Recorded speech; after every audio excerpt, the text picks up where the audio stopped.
everyone, welcome to the Retro Movie Collector channel. So it's been long. I've ordered something from eBay, so I'm happy that I found a good deal. So let's get started.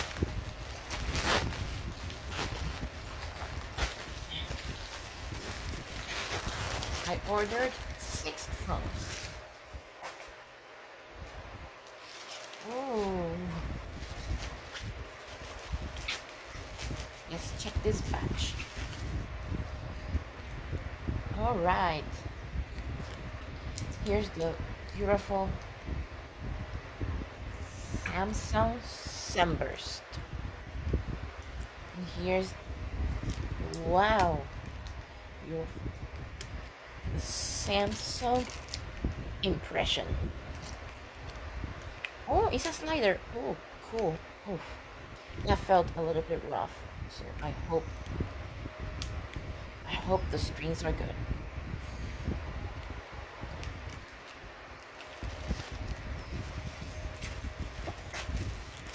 Check the second batch.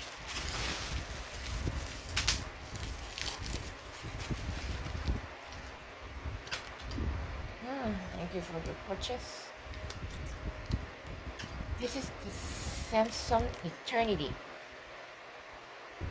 Okay, it has a crack across, but nothing bad, nothing serious. This one, oh yeah, the Samsung Flight 2.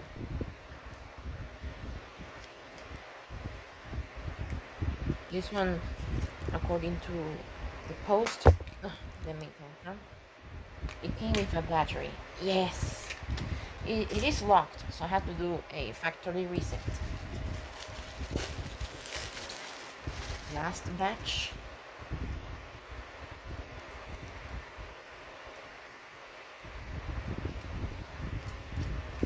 The Samsung Solstice 2. And this one also came to have a battery. I saw in the post. Yes.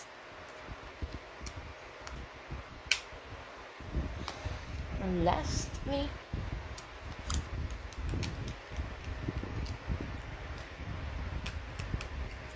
the Samsung Mythic. Alright. So these are all 6 phones, all touch screens. So let's see. Let's test them each one. Samsung Mythic. Let me put a SIM card.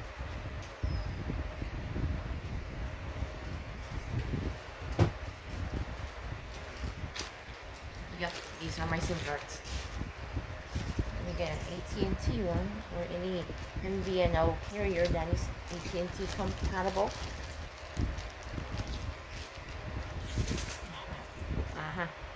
Got one. H2O Wireless uses the AT&T network.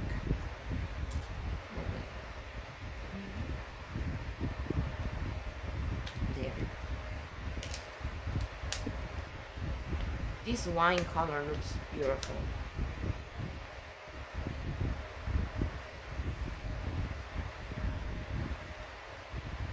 This battery, I bought it recently because I didn't have the compatible battery for this one. So maybe that's why it's not turning on, because it's dead, it needs charge. I'm going to plug it in, so let's keep with the next one. This one. I'm going to put a SIM card so I can see if it reads SIM cards or not. AT&T.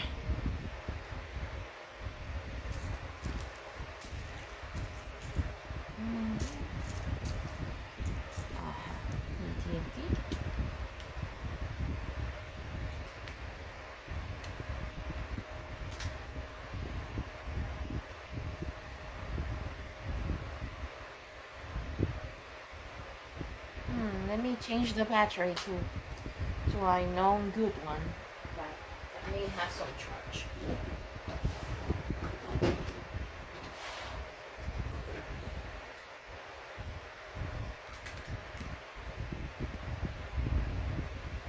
There we go.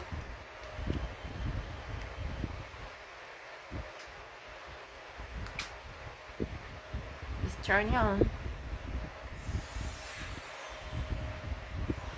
that's good to know.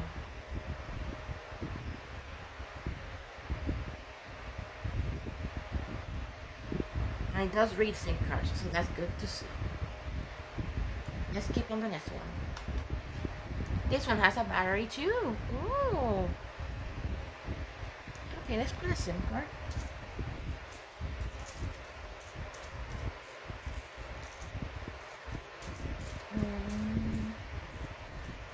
I don't know if this one will work, but let's see.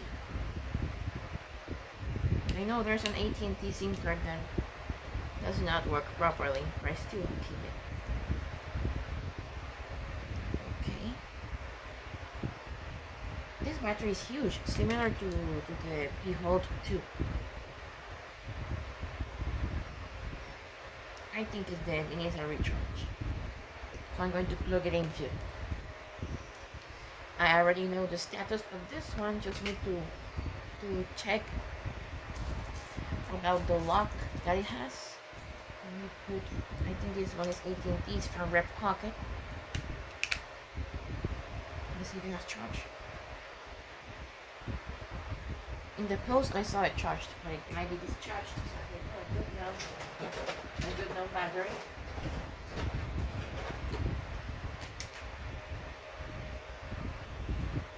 There we go.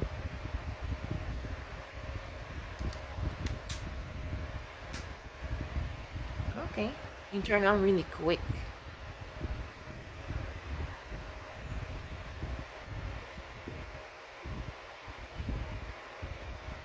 Yeah, that's the phone lock. I need to do a reset and then we'll be good to go.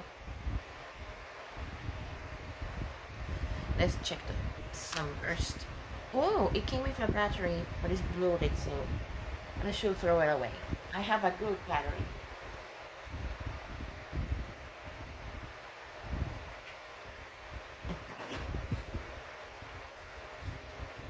A good working battery. I know I do have.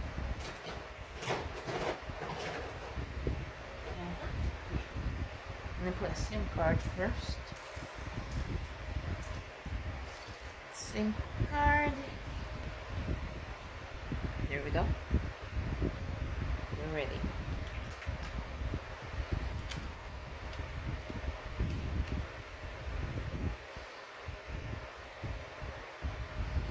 Okay, let's see. Yay! And the screen is like almost perfect. A couple of scratches in there, but it is perfectly fine.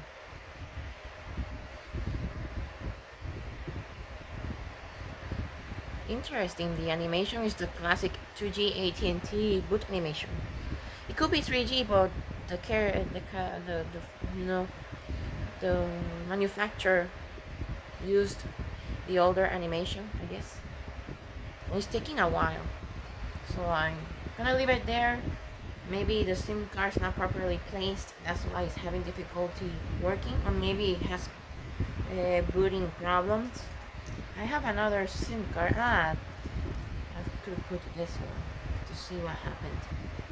Oh, okay, I see something. I guess this phone is pretty slow. Oh, there we go. It's just slow. It's slower than the others when it comes to fully boot. Oh, and it says no SIM mode, so I'm going to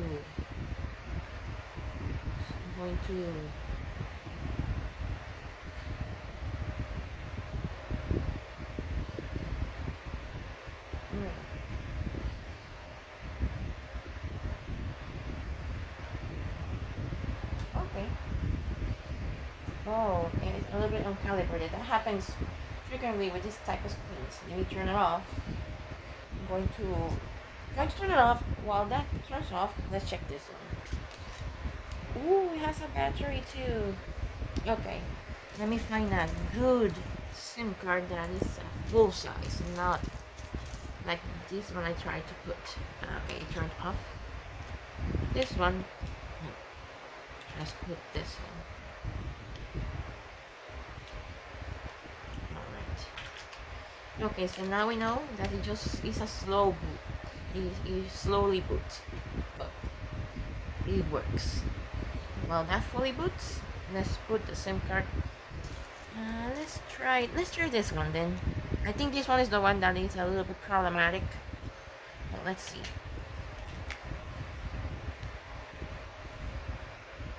Okay, so the battery must be dead, definitely.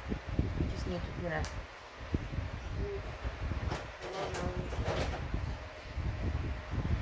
battery.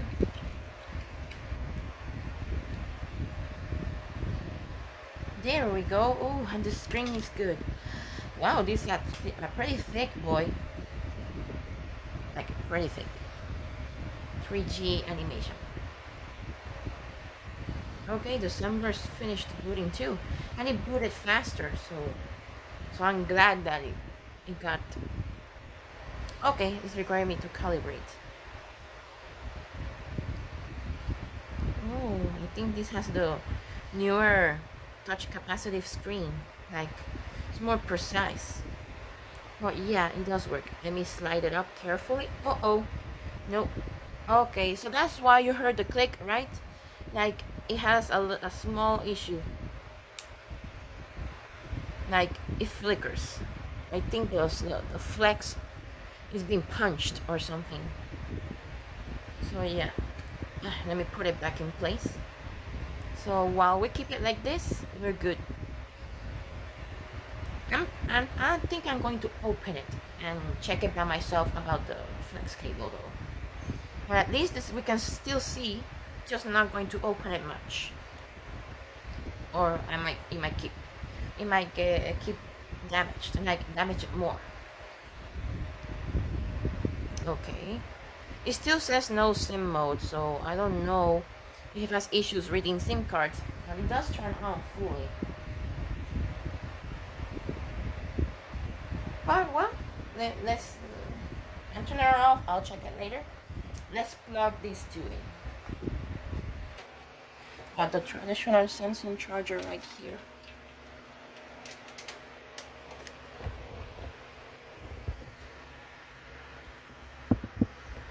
Alright, let's see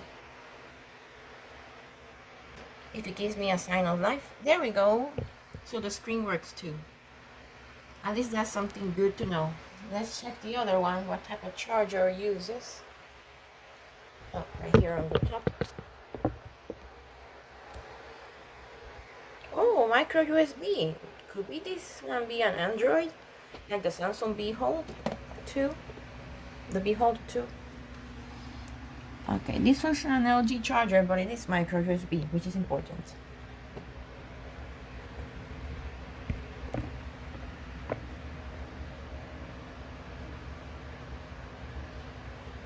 Let's give it some time. Wow! Look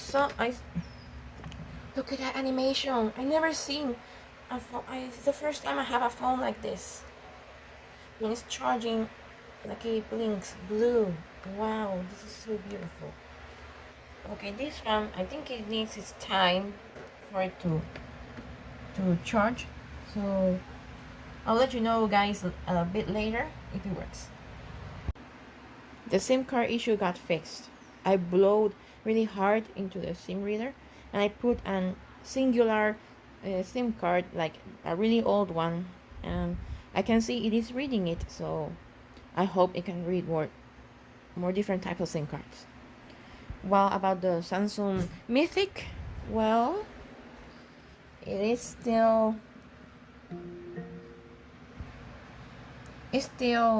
needs its break.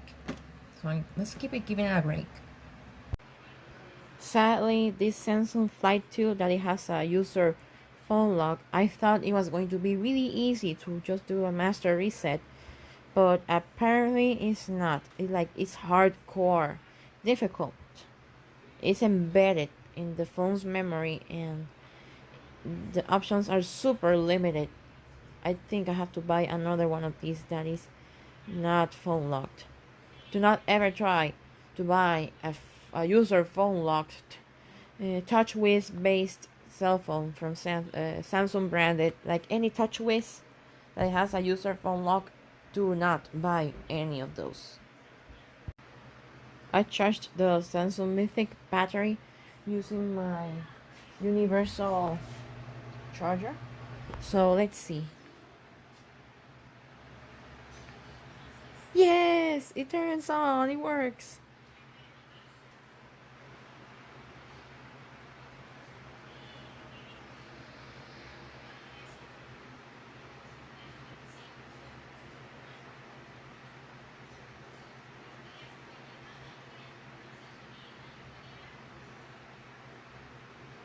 Okay, we're good. So that means the other five, the rest of all the phones, only user locked is this one, the Flight 2. The rest, I have the other one charging. They all work. They don't have any user locks. And here's the other one, fully booted. It works too. So yeah, that's about it. Thank you guys so much for watching. Another quick update about the Samsung Impression. I found out that there were two screws in the wrong place. The slider was a little bit rough. Remember that time that I showed you that it was a little rough? Well, it's fixed, but it slides nicely, but the flex cable has been damaged because of that malpractice. And, well, what just happened now? Okay, maybe I damaged it. Let me, maybe I, okay. It has that it has that issue, but it resets after you close it up. This is the first time I have to do a reboot, but it usually comes back to normal. So maybe the flex got a little bit damaged because of that screw misplacement, and, well, have to deal with it, because what can you get for $5, around $5 worth of a phone that it doesn't have any accessories, and that is also not tested, fully tested? But it does the job. It works, fully works, accessible, just not going to slide it much, so I don't keep breaking it. Okay, so that it is.